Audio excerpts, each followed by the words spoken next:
AP CM Chandrababu ఇవాళ మూడో శ్వేతపత్రాన్ని విడుదల చేయనున్నారు. ఇప్పటికే పోలవరం, అమరావతిపై శ్వేతపత్రాలను విడుదల చేసింది ప్రభుత్వం. ఇంధన శాఖపై ప్రభుత్వం మూడో శ్వేతపత్రం రిలీజ్ చేయబోతున్నట్టు తెలుస్తోంది. గత ప్రభుత్వం ఇంధన శాఖను నిర్వీర్యం చేసిన తీరును ప్రభుత్వం వివరించనుంది. ఆ శాఖను గాడిలో పెట్టేందుకు తీసుకుంటున్న చర్యలను ప్రభుత్వం వివరించనుంది. 2019కి ముందు ఇంధన శాఖ చేసిన తీరును ప్రభుత్వం వివరించబోతోంది.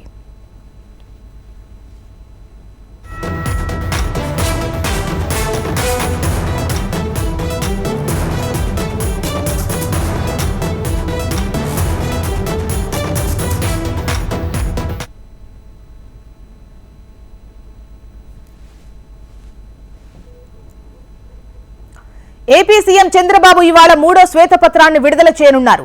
ఇప్పటికే పోలవరం, అమరావతిపై శ్వేతపత్రాలను రిలీజ్ చేశారు. అయితే ఇంధన శాఖపై మూడో శ్వేతపత్రం రిలీజ్ చేయబోతున్నారు. గత ప్రభుత్వం ఇంధన శాఖను నిర్వీర్యం చేసిందంటూ శ్వేతపత్రం రిలీజ్ చేయబోతున్నట్టు తెలుస్తోంది. ఆ శాఖను గాడిలో పెట్టేందుకు తీసుకుంటున్న చర్యలను ప్రభుత్వం వివరించబోతోంది. 2019కి ముందు ఇంధన శాఖ చేసిన తీరును ప్రభుత్వం ఈ శ్వేతపత్రంలో వివరించబోతోంది. వివరాలు అందించేందుకు కాంతి సిద్ధంగా ఉన్నారు. కాంతి, చెప్పండి, ఇవాళ మూడో శ్వేతపత్రం ఇంధన శాఖపై రిలీజ్ చేయబోతున్నట్లుగా తెలుస్తోంది. దీనికి సంబంధించి మీ దగ్గర డీటెయిల్స్ ఏంటి?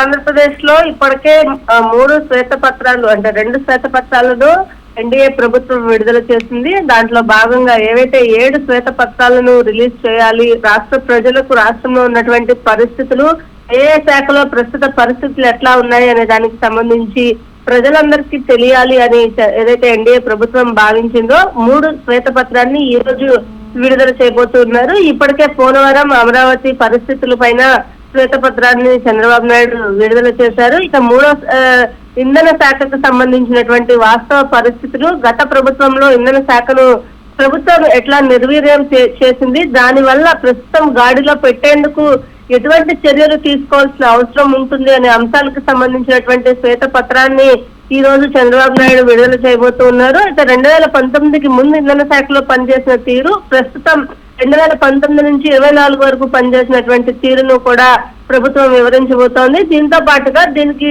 బాగు చేయడానికి కావాల్సినటువంటి చర్యలు తీసుకోవాల్సిన అవసరం ఎంతవరకు ఉంది, ఎటువంటి చర్యలు తీసుకుంటారు అనే అంశాలకు సంబంధించినటువంటి విషయాలను ఈ రోజు శ్వేతపత్రం ద్వారా ప్రజలకు అలాగే అందరికీ కూడా తెలిసేందుకు చంద్రబాబు నాయుడు మధ్యాహ్నం 3 గంటలకి సచివాలయంలో దీన్ని శ్వేతపత్రం విడుదల చేయబోతున్నారు. జ్యోత్స్న.